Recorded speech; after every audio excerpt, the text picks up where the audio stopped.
The combination of the 2.0 patch and the release of Phantom Liberty DLC is a 1-2 knockout punch success for CD Projekt Red. Alas, it has taken 3 years to get here. The question is it worth it? Definitely yes. Is it a redemption for CD Projekt Red?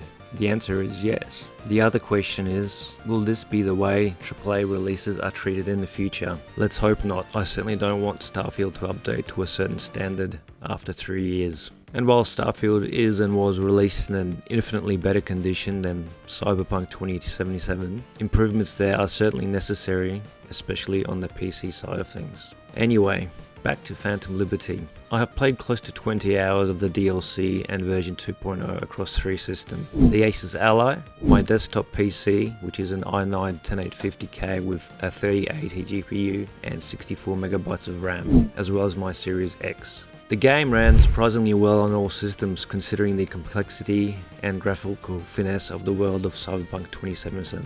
First, let's get into answering the performance of the game as it currently stands. The Asus Ally is first. I tried the game on 2 different settings. One, maxing out most graphical settings with full ray tracing. The Asus plugged in turbo mode. I got a surprising 20 to 30 FPS in heavy and or combat areas. With dynamic resolution, version 2.0 in balance mode, the control and movement on the Asus Ally was surprisingly smooth in these scenes. While I was certainly comfortable in playing this game in this mode and at those settings, I wanted to see what was needed to achieve a consistent 60 FPS. If I could at all actually. Therefore, I turned off all RT ray tracing, changed down the basic resolution of the Asus to 720 from 180p upscaled. I also reverted all shadow-based visual settings from high to medium and changed FSR 2.0 from balanced to performance. Obviously, all this playing around took a good 20-25 minutes to get right. With these settings, I was able to get 60 FPS 90% of the time, with it dipping occasionally on heavier scenes. As Cyberpunk and its DLC are still mostly open world, it is hard to gauge FPS apart from repeatable single player cutscenes and repeatedly standing by specific areas on the map to gauge FPS. Despite this, again, I was able to achieve 60 FPS most of the time. Obviously, playing this game on turbo, unplugged, and performance on the Asus is going to dip the FPS permanently down, so you will need to incrementally decrease all your visual settings to medium or low to achieve a smoother 60 FPS. Overall though, I am quite impressed at the level of performance I got out of the Asus Ally. In turbo mode, unplugged, I got 52 minutes on battery as well. Considering the game and quality levels involved, this isn't too bad. This was with all RT, ray tracing turned off mind you. Still definitely worth and able to play quite well on the Ally. The Series X version of the game has 2 modes. Quality mode with ray tracing on at 4K 30 frames per second and performance mode at 1080p 60 frames per second. I found both modes to be very well optimized. The 4K quality mode at 30 FPS ran and felt even better than the recent quality 4K FPS mode on Starfield, which itself is very well optimized for the Series X. The PC is another story, but we will get to that. After checking out the game in RT, I opted for the 60 FPS 1080 option. For me, this is always a personal preference and one a lot of people choose. Performance over presentation. Generally, games with intense combat scenes, I almost always choose a performance option and have for most of 2023. In fact, as I have stated below, due to quite poor third-party releases in regards to how they perform on both quality and performance modes, this year I have effectively stopped buying or playing third-party releases on either my Series X and PS5. There have only been a handful of third-party releases that, quote-unquote, out of the box,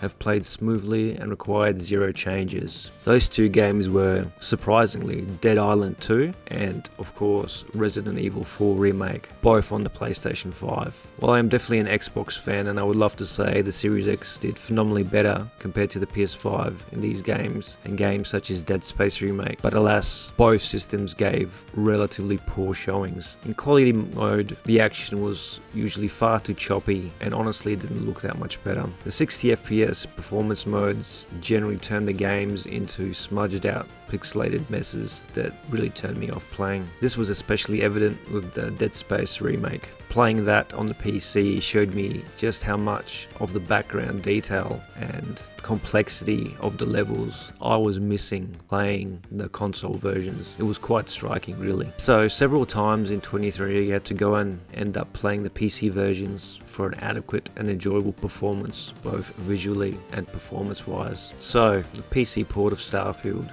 Correction, the PC port of, getting quickly off topic, the PC port of Starfield will not use the word mess. It is not too far from it. For reasons no doubt we will never know, FSR 2.0 is, or was, depending on when you are watching this, the only option available. Brightness or HDR configuration was completely missing. Why? The very basic of settings they forgot to put into the options. While Todd Howard, in a recent interview when asked about why the PC port was not optimized, said that it was, and that people need to upgrade their own setups because Starfield is a completely new beast. You would have guessed the reaction to these comments were generally not very positive, and I definitely smell BS on all fronts in regards to this statement. I can comfortably argue Bethesda dotted every I and crossed every T in the making of this game. Hence why at launch, this was not another Bethesda bugfest. Devs knew and were quite aware of what settings they were releasing the game with. The option to miss out DLSS was deliberate, not some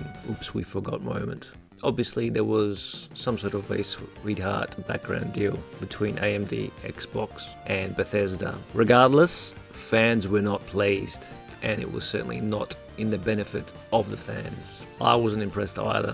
While Bethesda has pledged to remedy these issues in their patch, this is something that should have been implemented at launch, like 99% of all the other AAA releases this year have. Currently DLSS is the only option as a mod through Nexus mods, although I have heard split reaction to this mod. With some people it solves all their issues, others get limited satisfaction. Anyway, with Phantom Liberty, my setup, playing at 2540 by 1440p, I had achieved 60 to 100 FPS in inside areas, caves, rooms, etc. Outside areas, occasionally the game does dip below 60 FPS, but this is in specifically heavy areas, remembering that I have all RT ray tracing off. Now onto the actual DLC. Phantom Liberty is undoubtedly one of the best, if not the best, DLCs out this year. Polish of version 2.0 in combination with a quite excellent storyline and extremely well paced action, it improves on the original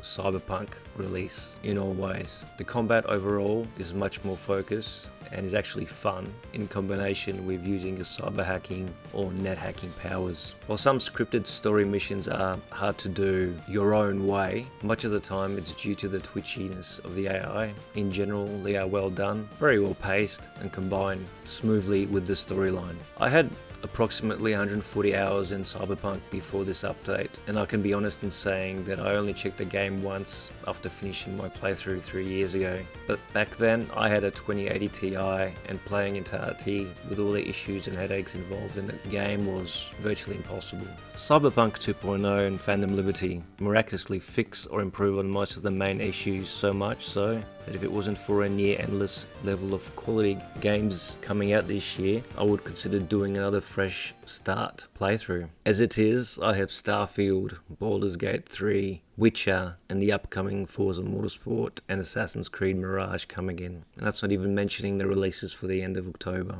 The year, while slowly coming to a close, is certainly not even remotely closing off its potential S-tier releases. So thank you for watching and listening to my Liberty DLC impressions and performance review. If you liked it, maybe give it a thumbs up and possibly subscribe. I guarantee that there will be plenty more to come. You will always get 100% truthful and unvarnished commentary here, alas, which seems to be shrinking week to week, at least in regards to video game reviews and commentary on YouTube. To summarize, Asus Ally, RT on, medium to high settings, 20 to 30 FPS, RT off, medium settings at 720, generally 60 FPS. Series X, 2 performance modes, quality, 4K with RT, generally runs quite smoothly and is comparable to the recent Starfield 30 FPS quality release. Performance mode, 60 to 100 FPS